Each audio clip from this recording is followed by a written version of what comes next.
Today we celebrate the transfiguration of the Lord. Wow! How exciting is that?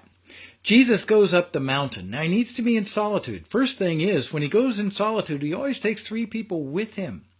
So when he goes to be alone, in the temptation he was by himself, he often withdrew to deserted places to pray. That word desert is eremos, where we get hermit. But also he goes into solitude for greater prayer, and he takes 3. This is because even when you go into solitude, you need the support of other people to help you in that solitude. Great example for hermits.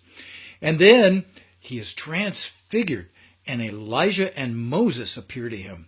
The prophets in Elijah, and Moses, the law.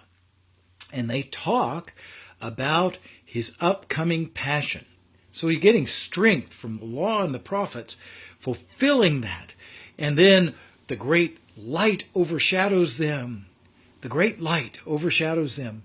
And they dissipate. And when the light is gone, when the transfiguration is gone, they don't see anybody but Jesus. He fulfills the law and the prophets. All that's left is Jesus. And the Father says, "This is my beloved Son. Listen to him." Wow.